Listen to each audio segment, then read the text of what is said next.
Bismillahirrahmanirrahim. Assalamualaikum warahmatullahi wabarakatuh. Halo anak-anak, selamat pagi.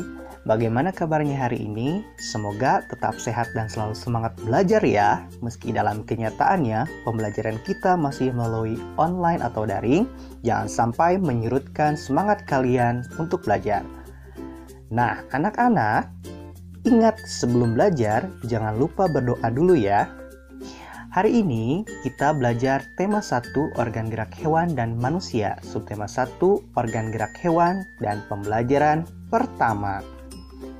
Nah, adapun indikator pembelajaran yang harus kalian minimal kuasai adalah yang pertama yaitu menjelaskan pengertian organ gerak. Nah, yang kedua, kalian harus menjelaskan 2 macam alat gerak. Yang ketiga, menjelaskan pengertian ide pokok. Yang keempat, yaitu menjelaskan pengertian kalimat pengembang. Yang terakhir adalah menemukan ide pokok pada paragraf. Baik anak-anak, mari kita ke materi yang pertamanya, yaitu organ gerak. Gerak adalah kegiatan berpindah tempat atau adanya perubahan posisi, baik seluruh atau sebagian tubuh. Nah, hewan dan manusia akan bergerak jika mendapatkan dorongan yang mengenai sebagian atau seluruh tubuhnya. Coba kalian perhatikan gambar burung tersebut. Nah, burung tersebut terbang menggunakan organ gerak ya. Nah, organ gerak adalah alat-alat gerak pada makhluk hidup yang berfungsi untuk berjalan, berlari, melompat, berenang, terbang, dan sebagainya. Semuanya itu membutuhkan alat-alat gerak ya. Berlari pasti menggunakan kaki. Bisa makan dengan tangan juga, melompat juga pakai kaki, berenang juga sama, terbang menggunakan sayap. Terus kalau ikan berenang itu menggunakan sirip dan ekor ya. Nah, begitu pula dengan harimau yang sedang berjalan ini, kemudian rusa yang sedang berlari. Nah, yang materi selanjutnya adalah macam-macam alat gerak. Nah, alat gerak itu terdiri dari 2 macam ya anak-anak. Yang pertama apa? Yaitu alat gerak aktif, yaitu otot. Nah, otot disebut alat gerak aktif karena dapat bergerak. Yang kedua adalah alat gerak pasif, yaitu tulang.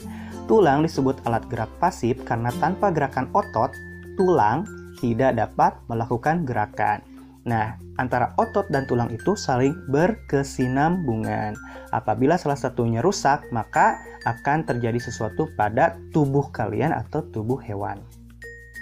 Nah, coba perhatikan otot sebagai alat gerak aktif yang ditunjukkan pada gambar seperti ada serat-serat yang berwarna merah ya.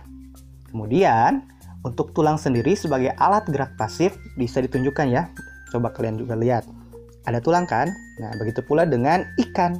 Ikan juga berenang menggunakan sirip dan ekor. Nah, sekarang pengertian ide pokok. Informasi utama disampaikan melalui ide pokok teks. Kalimat utama adalah kalimat yang mengandung ide pokok atau gagasan utama. Nah, apa ide pokoknya apa? Nah, ide pokok itu merupakan inti atau dasar permasalahan suatu teks. Ide pokok dalam teks sering juga disebut pokok pikiran atau gagasan utama karena berisi gagasan dasar si penulisnya. Nah, bagaimana sih Pak cara menentukan ide pokok? Nah, gampang. Kalian yang pertama adalah bacalah teks dengan seksama secara keseluruhan. Jangan malas untuk membaca. Baca dari awal sampai akhir. Yang kedua, carilah kalimat utama dari teks tersebut. Ide pokok biasanya dijumpai pada kalimat utama tersebut. Jadi intinya kalian cari dulu kalimat utamanya yang dimana. Biasanya kalimat utama itu bisa dijumpai di awal paragraf, di akhir paragraf, atau di awal dan di akhir paragraf.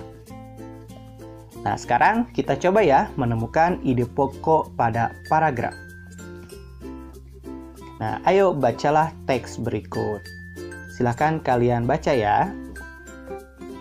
Gurita. Gurita merupakan salah satu jenis hewan tidak bertulang belakang yang dikenal sebagai hewan yang cerdik dan pintar. Hal itu karena seekor gurita memiliki daya ingat yang cukup kuat.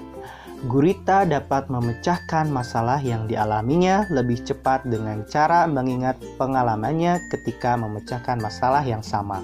Selain itu, Gurita juga dikenal sebagai perenang yang cukup cepat. Gurita menggunakan gerakan pendorong jet untuk bergerak cepat dan berenang jarak jauh.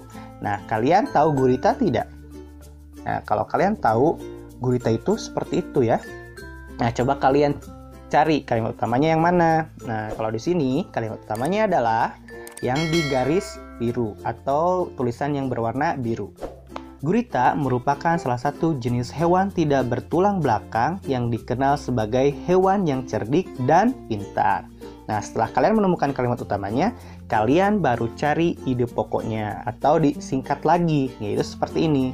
Gurita merupakan hewan tidak bertulang belakang yang cerdik dan pintar.